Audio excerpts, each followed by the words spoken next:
은혜의 시간, 룻 이야기 네 번째 말씀입니다. 오늘의 제목은 안식을 주시는 하나님입니다. 오늘 은혜 받으신 하나님의 말씀은 룻기 3장 8절에서 10절 말씀입니다.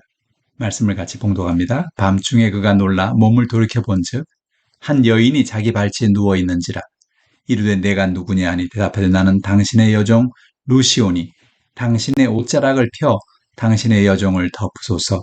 이는 당신이 기업을 물을 자가 됨이니이다 하니 그가 이르되 내 딸아 여호와께서 내게 복 주시기를 원하노라.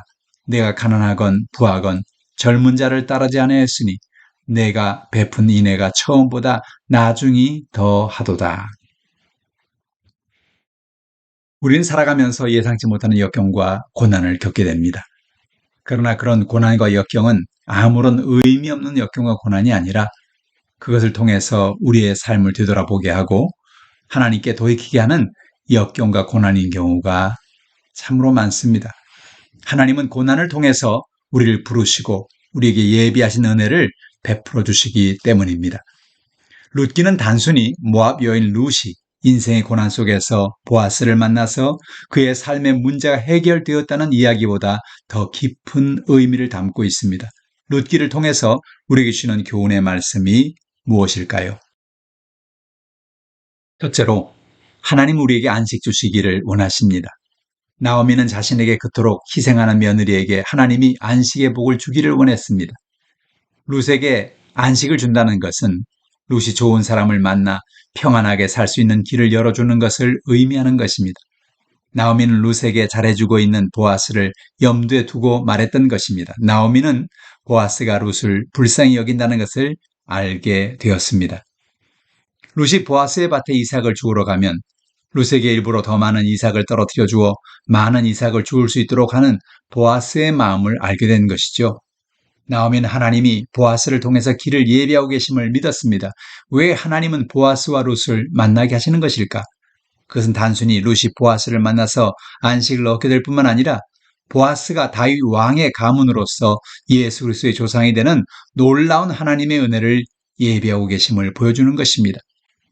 이방 여인으로서 보아스와 만나 결혼을 하게 되고 그 후손을 통해서 예수 그리스도 탄생의 영광스러운 사명을 감당하게 하신 것입니다. 둘째로, 은혜를 기대하고 하나님께 나아가라는 것입니다. 오늘 3절에 보면 이런 말씀이 있습니다. 그런즉 너는 목욕하고 기름을 바르고 의복을 입고 타작마당에 내려가서 그 사람이 먹고 마시기를 다하기까지는 그에게 보이지 말고 그가 누울 때 너는 그가 눕는 곳을 알았다가 들어가서 그의 발치 이불을 들고 거기 누우라. 그가 내 할 일을 내게 알게 하리라 하니라고 룻기 3장 3절로 4절은 말하지요. 나오미는 룻에게 목욕을 하고 기름을 바르고 의복을 입고 보아스에게 나아가라고 말했습니다. 오늘 룻이 보아스를 만나기 위해서 준비하는 모습은 마치 기름 준비를 하고 신랑을 기다리는 슬기로운 다섯 처녀를 연상하게 합니다. 룻이 보아스에게 은혜를 기대하고 나아갈 때 하나님은 룻에게 은혜를 베풀어 주셨습니다. 오늘 우리도 인생을 살아가면서 어려움을 만나지만 예수님께 나아가면 예수님 우리에게 길을 열어주시는 것입니다. 예수님께 믿음으로 나가는 사람에게 예수님을 그를 빈손으로 돌려보내지 않으십니다. 룻이 보아스에게 나아가 자신의 기업 물을 자로서 자신을 보호해 줄 것을 요청하자 보아스는 룻의 겉옷에 볼이 6되를 되어 주었던 것입니다. 보아스가 룻의 청을 거절하지 않고 여전히 호의를 가지고 있음을 보여주는 것이죠. 룻기 3장 15절에 보니까 보아스가 가로되 내 겉옷을 가져다가 펴서 잡으라. 펴서 잡으니 보리를 6번 되어 룻에게 이어주고 성으로 들어가니라 라고 말하는 것입니다. 하나님은 은혜를 사모하며 나오는 사람에게 상급을 베풀어 주십니다. 요한복음 15장 4절로 5절 이렇게 말합니다. 내 안에 거하라 나도 너희 안에 거하리라. 가지가 포도나무에 붙어있지 않으면 절로 과실을 맺을 수 없음과 같이 너희도 내 안에 있지 않으면 그러하리라. 나는 포도나무요 너희는 가지니 저가 내 안에 내가 저 안에 있으면 이 사람은 과실을 많이 맺나니 나를 떠나서는 너희가 아무것도 할 수 없음이라. 우리가 예수님께 나올 때 예수님 우리에게 놀라운 열매를 상급으로 주시는 것입니다. 예수 그리스도와 연합하여 말씀대로 살며 구할 때 응답을 주십니다. 셋째로, 매일 진실하게 살아야 합니다. 룻기 3장 10절에 보니 가로되 내 딸아 여호와께서 내게 복 주시기를 원하노라. 내가 빈부를 막론하고 연수한 자를 쫓지 아니하였으니 너의 베푼 인애가 처음보다 나중이 더하도다라고 이야기합니다. 보아스가 감동을 받은 것은 룻의 진실함에 있었습니다. 시어머니를 봉양하기 위해서 모압에서 이곳까지 왔으며 자신보다 젊은 사람들도 많을 것인데 자신을 선택한 것에서 룻의 진정성을 볼 수 있었던 것입니다. 시편 31편 23절은 말합니다. 너희 모든 성도라 여호와를 사랑하라. 여호와께서 진실한 자를 보호하시고 교만하게 행하는 자에게 엄중히 갚으시느니라 라고 말합니다. 하나님은 진실한 사람을 보호하십니다. 룻이 하나님과 사람 앞에서 진실하게 살았고 보아스에게도 진실하게 대했기 때문에 하나님은 룻에게 은혜로 갚아주신 것입니다. 시편 145편 18절은 말합니다. 여호와께서는 자기에게 간구하는 모든 자, 곧 진실하게 간구하는 모든 자에게 가까이 하시는도다. 하나님은 하나님께 진실하게 간구하는 사람을 가까이 하시고 그의 간구에 응답해 주십니다. 히스기야는 병들어 죽게 되었을 때 그는 하나님께 나아가 자신이 진실하게 하나님께 행했다고 울며 고백했습니다. 하나님은 그의 눈물의 간구를 듣고 응답해 주신 것입니다. 이사야 38장 3절은 말합니다. 이르되 여호와여 구하오니 내가 주 앞에서 진실과 전심으로 행하며 주의 목전에서 선하게 행한 것을 기억하옵소서 하고 히스기야가 심히 통곡하니라고 성경은 말합니다.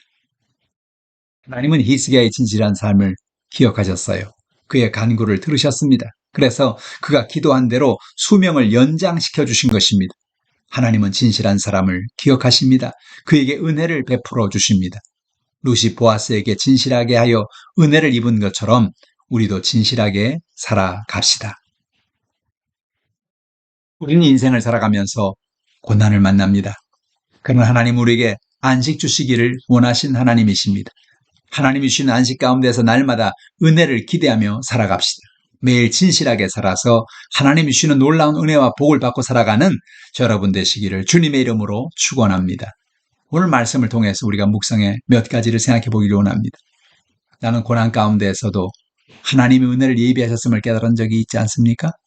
우리의 삶 속에 많은 고난이 다가오지만 그 고난 가운데도 하나님은 은혜를 예비하고 계시죠. 하나님 내게 왜 은혜를 베풀어 주셨다고 생각하십니까? 하나님의 그 놀라운 은혜, 그 놀라운 사랑, 그 은혜를 기억해 봅시다. 나는 매일 진실하게 살고 있습니까? 우리는 심은 대로 거두는 거예요. 매일 진실하게 살아갑시다. 하나님을 떠났던 나오미는 인생의 흉년을 만났지만 하나님께 마음을 돌이켜 돌아봤을 때 하나님은 나오미와 룻에게 은혜를 베풀어 주셨습니다. 오늘 우리도 인생의 위기를 만납니다. 그러나 그때 하나님을 의지하며 하나님을 바라보며 승리의 삶을 살아가십시다.